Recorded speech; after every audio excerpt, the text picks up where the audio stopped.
So I almost forgot to turn on the camera.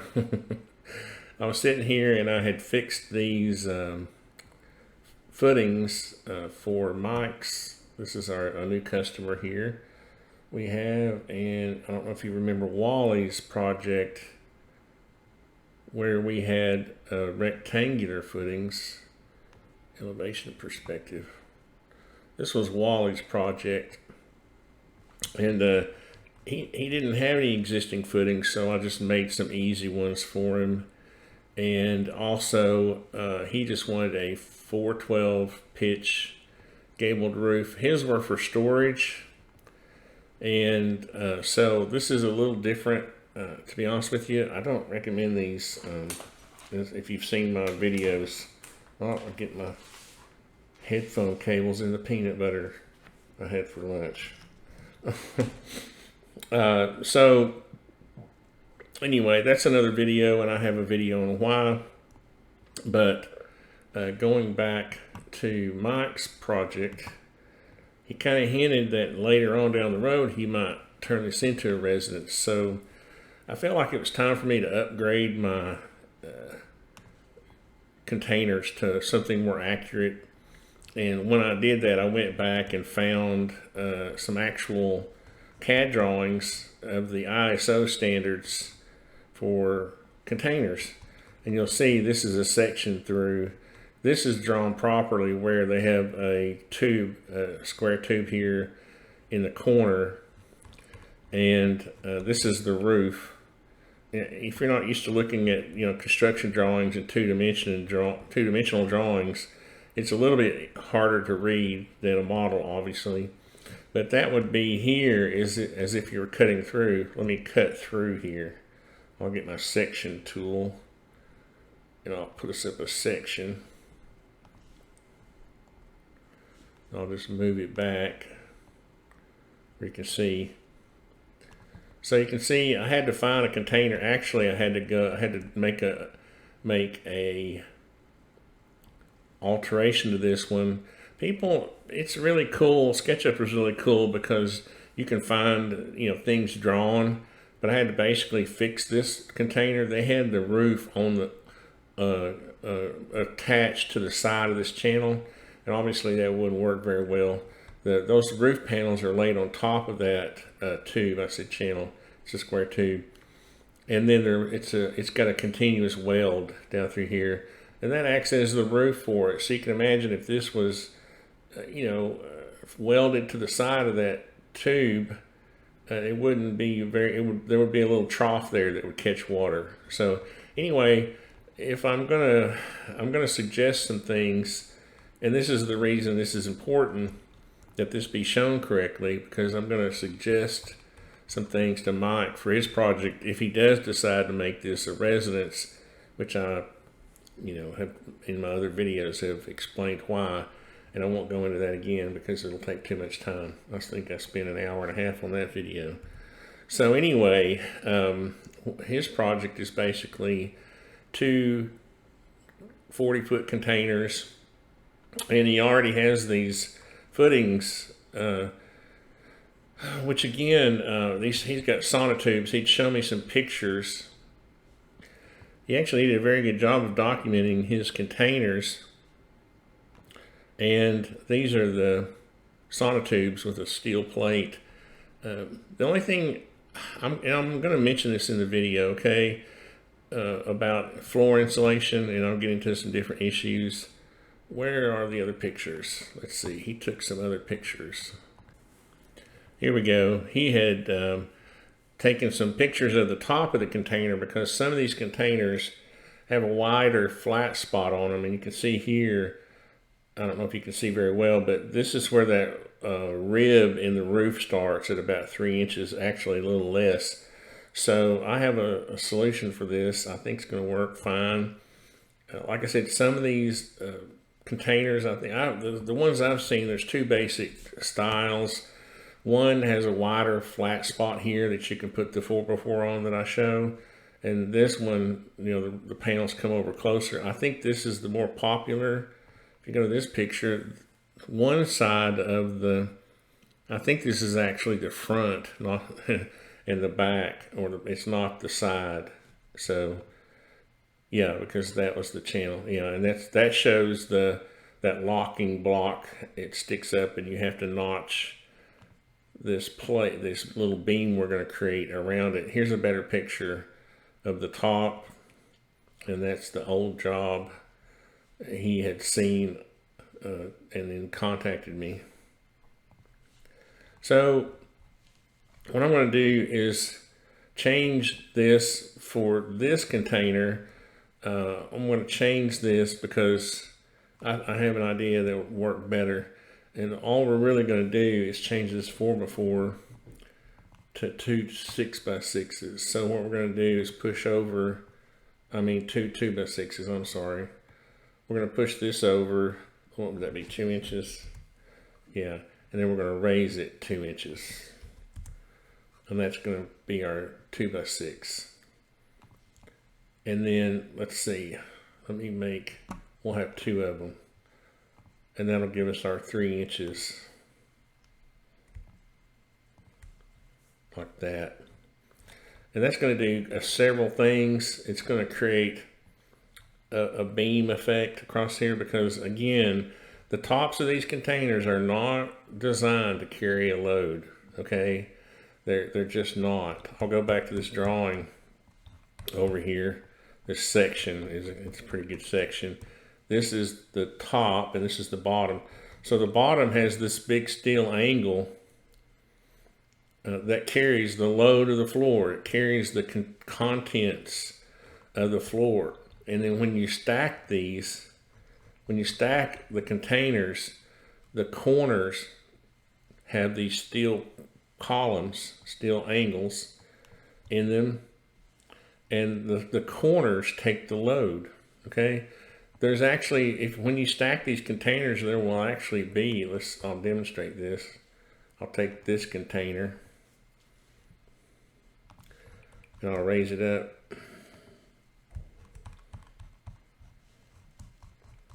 To here. You see that?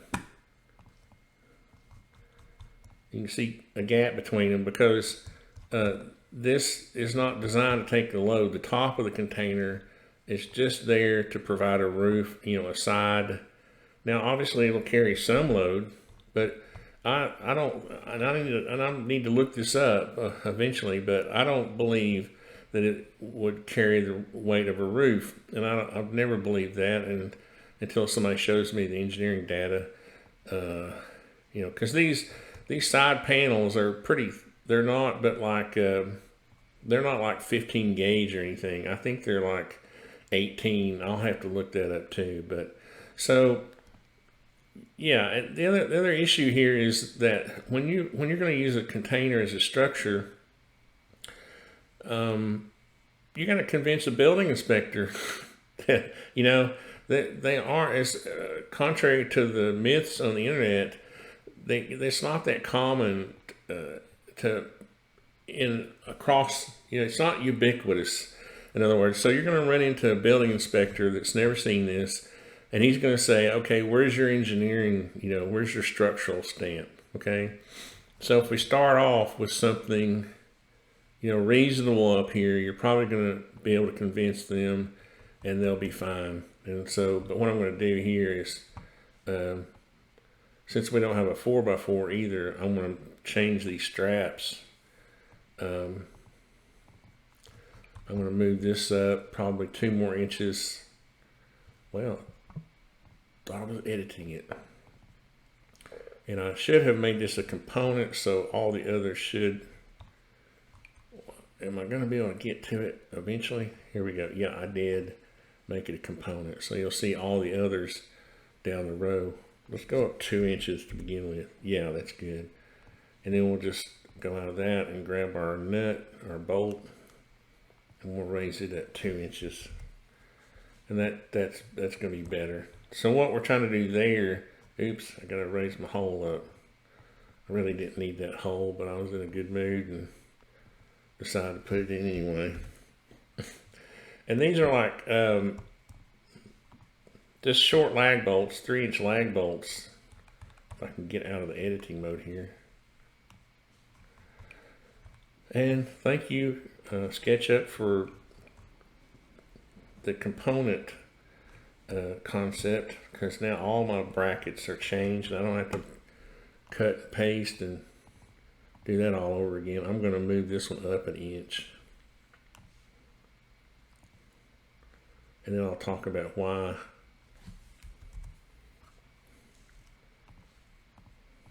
the concept behind those lag bolts. And I said one, didn't I? Yeah. So what I would like to see here is that these metal straps are welded to the container. I don't think a tech screw, you could. A tech screw is a screw that's made to self-drill. We call them tech screws. It's really a brand name. I'll show them to you. There's a good picture. You see, they're made to, they're self-drilling. They have like a little drill bit on the end of them. So you can take a nut driver, an impact driver, and just run them into a certain gauge of steel. And you could, now I'm showing these as lag bolts because this is wood, okay? I need to color some of this stuff, and I'll put some texture on it here in a minute. But just to, I mean, you could put one tech screw in here, like, oops. Thought I was grabbing my bolt there. You know, you could run a tech screw in. How many inches is that? That's 3.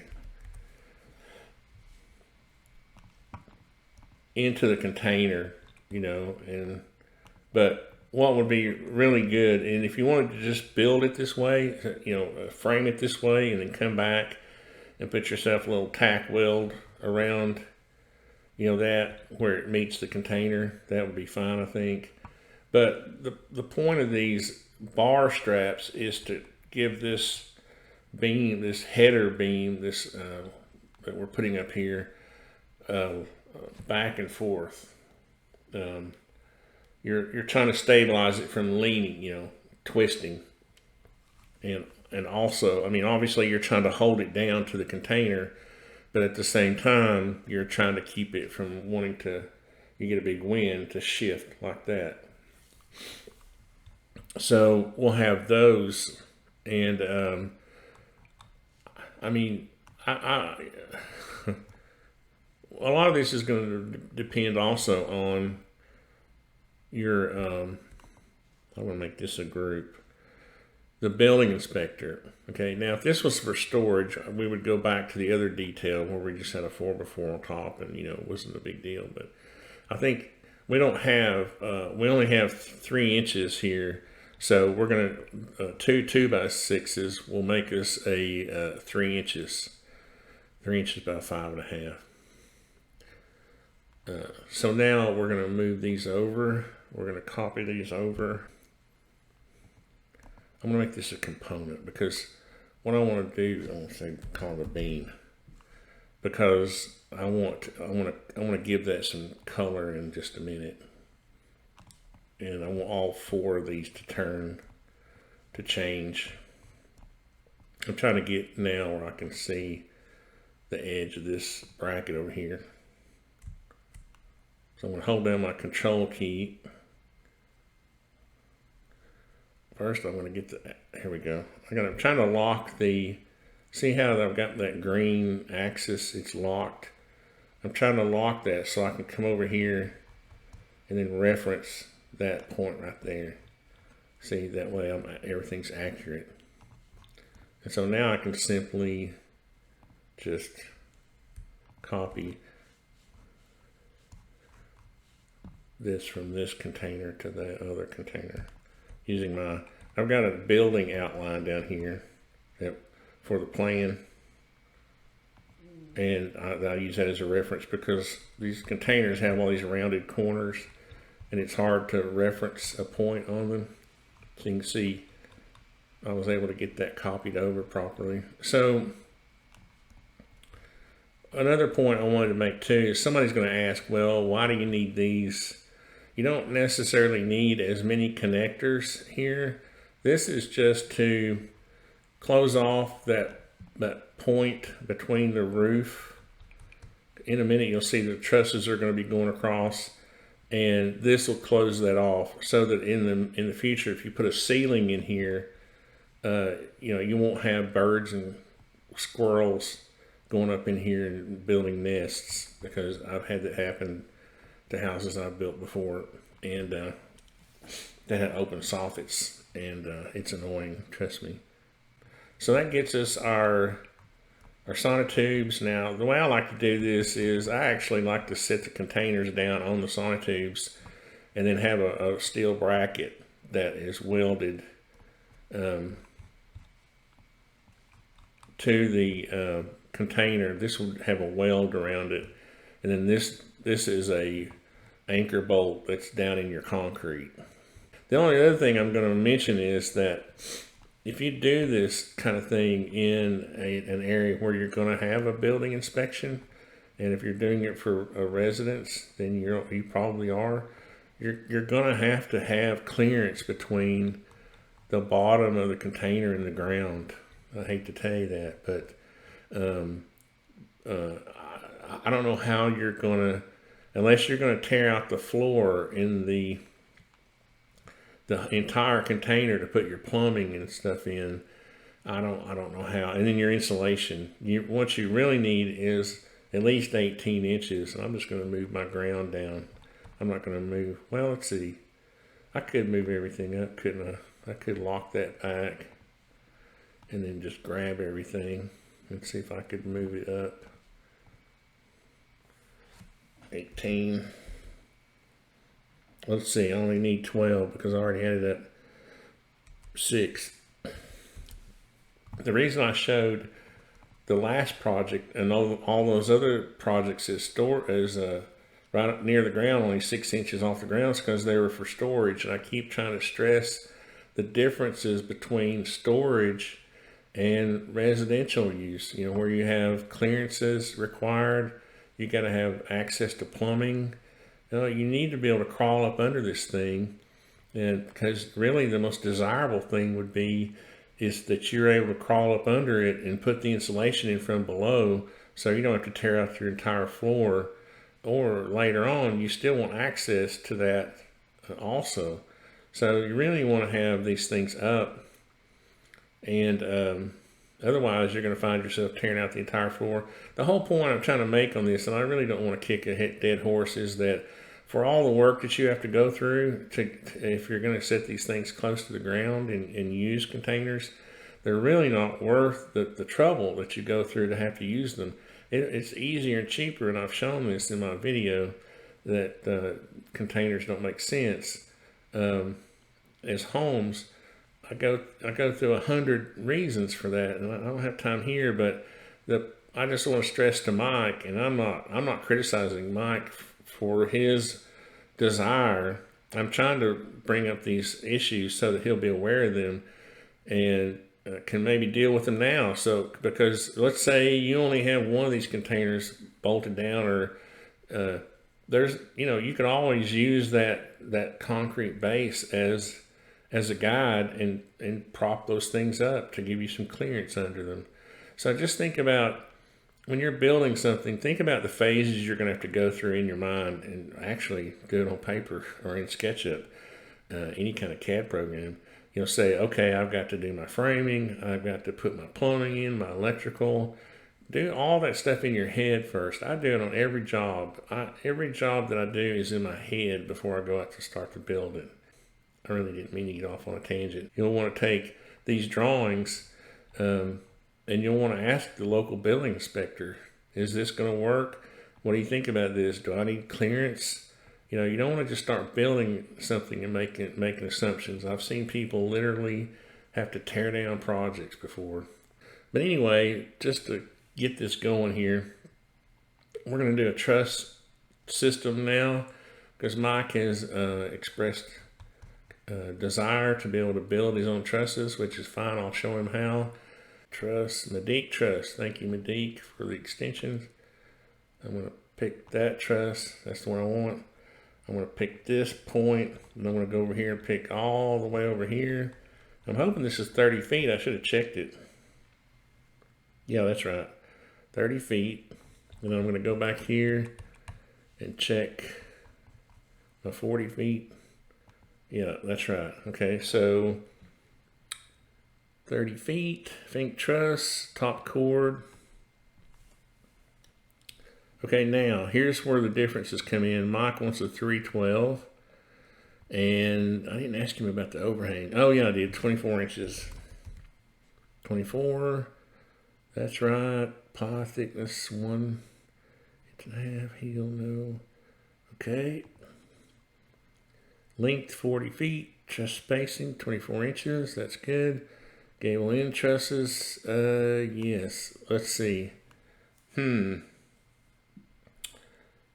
Yes, we're going to say yes for now. And we'll talk about that in a minute. Let's see. Yeah, I have a way around this. Roof options, yes. Okay. And so for now, we're just going to roof sheeting, fascia. For now, we're just going to say, okay. Oh, here it is a bit. Yeah. And there we go. Now I'll have to change that roof. You can see now that that's a lower pitch roof, and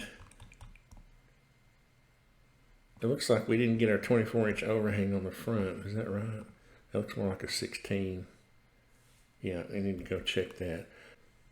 What I can do is I can edit this roof assembly, edit truss assembly, and I need to go find the gable end. Why they have the gable overhang way down there under advanced roof options, honestly, I don't know, but it's okay. I'm still happy. Okay, I'm going to update that. You can see now I have my 24-inch overhang. And that's important because Mike said he wanted a good overhang on the front and back. So if you look down here now, you can see that these trusses will be tied to our roof, our beam there. Now, what we'll do on these trusses is, let's turn off the roof. Let's turn off the wall cladding and wall sheeting. There we go. And you'll see this gable end truss here. Now, these come in really handy when you're doing your siding work, right? Because you've got like studs built into the truss.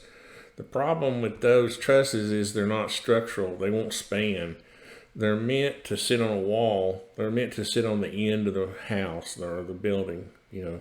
So there would be a wall there supporting it. So it's like a wall. And so I think what I'm going to do is just, what we're going to do is we're going to redo this, and we're going to tell it not to do gable end trusses, no. But we're going to tell it to do structural, where is that? There's a lot of stuff here. Structural outlooks, yes. And yeah, so we're going to update that.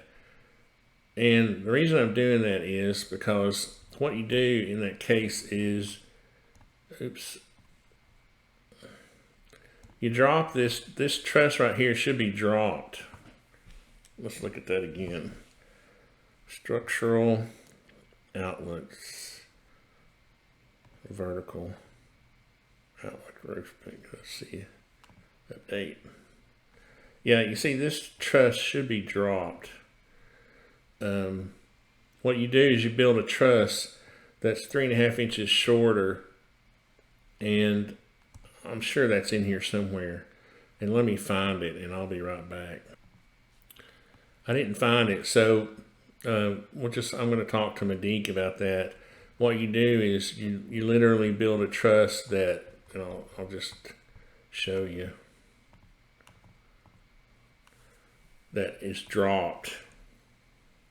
Find myself a vertical. And it's more than 3.5 inches, obviously, but just to demonstrate, I'm going to undo that. But what happens is you let these outlooks sit on top of that, and then they nail into this one, the next one back. Right? And those are really strong. If you're going to have a 24-inch overhang, this is the best way to do it. So what you would have is you would have 2 trusses. Your 2 end trusses would be 3.5 inches shorter. And what they do is they don't have tails on them. So I'm gonna because it's dropped down. Well, you know what? I can work this out. We'll work this out, and I'll show you how we can do it. But for now, I'm going to undo that because that roof system is going to regenerate eventually anyway.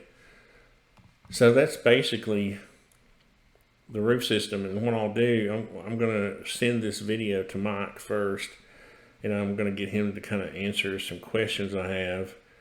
And probably what we'll do is might be easier to run, like let these 2x6s hang back 3 inches and then run 2 2x6s across the end too. And that would do away with that issue where the siding is up. You know, there's nothing to nail the siding to there. These are the kind of issues you got to work out when you're, thinking about doing this for a residence, because you really want all that stuff closed in. You don't want any place where varmints can get in. Also, for a residence, and I'm going to do a part 2 here for this for Mike after I get some of these questions answered. You'll want to, and we'll do a section here to get inside. We'll do a section, and at least every 4 feet, you're gonna want to support your roof. So what I would go ahead and recommend is building a wall. Your wall you're going to have on the inside to attach your surfaces to, and just have your top plates, your bottom plate, and probably every 2 foot, honestly, under these rafters. This is what we would do on a house. Our layout, our rafters, our trusses are stacked over our studs. Okay, so in this case, you would have a wall, a 2x4 wall with studs at 2 foot on centers, and those studs would be lined up underneath those trusses. And what that would do is that would transfer the load down to this bottom beam, which is designed to carry a load here. And I always recommend these sonotubes on 10 foot centers at least. And you could probably get by with one right in the middle. Let's delete our section here. You could probably get by with one in the middle, but it just, again, once you start using this for a residence, you kick in the idea that some inspector is going to be questioning everything that you do. And contrary to the internet, it's not that common. So, you're going to run into, if you're doing this in your county or your city, you're going to run into a building inspector that goes, "What the heck is that?" So, anyway, this will be part 1. When I get questions answered from Mike, our customer, I'll do a part 2 and we'll finish it up, and then the next part will be the drawing work, the actual drawings, because after that, we go into these views, where we have, we'll do the plan views. I've got to set it all up because I got to turn layers on and off, but and I have to delete the old roof. That's funny. And there's some old, that's funny. This is the old metal roofing. So I just undo. Oh, and there's my purlins. We got to do in bracing for the trusses.